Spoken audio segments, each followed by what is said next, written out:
दोस्तों, कुछ दिनों बाद रक्षाबंधन है और पूरे हमारे देश में ये त्यौहार मनाया जाता है बड़ी धूमधाम से। लेकिन जब मैंने इस त्यौहार के बारे में बड़ी गहनता से सोचा तो कुछ ऐसे पहलू निकल के आए जो मैं आपको अवगत कराना चाहता हूँ। आपको सब पता है लेकिन कभी आपने सोचा नहीं उस बारे में। जब दो भाइयों का बंटवारा होता है ना, अगर 1 इंच भी दीवार इस तरफ हो तो उनके झगड़े हो जाते हैं, पुलिस केस हो जाते हैं। कोई उस दीवार को छोड़ना नहीं चाहता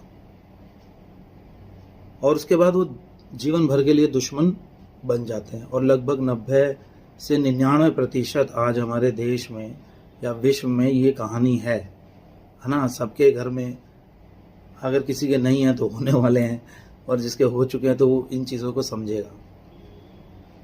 मतलब हमें लगता है कि आपस में दोनों भाइयों को लगता है ना कि इसने मेरा कब्जा कर लिया, उसको लगता है उसने मेरा कब्जा कर लिया, और कोई भी अपना नहीं छोड़ना चाहता। मतलब 1 इंच की दीवार भी नहीं छोड़ना चाहता। यहाँ तक कि बाहर अगर सीढ़ियाँ बना लो ना, एक दूसरे के पड़ोसी हो तो भी झगड़े हो जाते हैं। कितनी सारी चीज़ों पे झगड़े होते हैं। कैसे कोई हक छोड़ देगा अपना। और फिर आती है रक्षाबंधन, फिर आती है हमारी बुआएं, हमारी बहनें घर आती हैं और बर्डन पड़ जाता है। उनको देना भी पड़ता है ना, साड़ी दो, पैसे दो।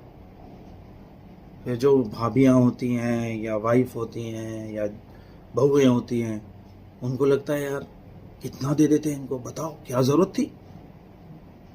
साड़ी दे दी, इतने पैसे देने की क्या ज़रूरत थी। और तुम तो कह रहे थे गोल्ड दे दूँ, पाजेब दे दूँ। क्यों क्यों पागल हो क्या। लेके क्या आती हैं वो, बस एक डिब्बा मिठाई का ले आती हैं, उसके बाद इतने सारे पैसे दे दो। अब मैं आपको बताता हूँ वो क्या लेके आती हैं।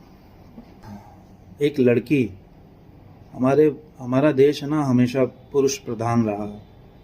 हमारा जो देश है ना उसकी मानसिकता हमेशा पुरुष प्रधान वाली रही। हमने हमेशा औरतों को दबाया। हमने औरतों ही छोड़िए, अपनी माँओं को दबाया, अपनी बेटियों को दबाया, अपनी बहनों को दबाया। उसी कोख से जिससे आप पैदा हुए, आपकी बहन पैदा हुई। क्या गलती थी उसकी। सिर्फ एक वो लड़की थी, उसकी ये गलती थी, इस वजह से आपने उसका हिस्सा, उसका अधिकार नहीं दिया। उन बेटियों को, उन बहनों को जाकर कोर्ट में केस लड़ने पड़ते क्यों, आपके लालच की वजह से। और वो लालच आपका नहीं है, आपके माँ बाप का है। आपके माँ बाप ने कभी बोला ही नहीं कि तुम दोनों का बराबर का हक है। उस बेटी को तो खामोश करके हमेशा कि बेटा अब तेरी ससुराल से अर्थी उठेगी, और वहाँ पे भेज दिया जाता है।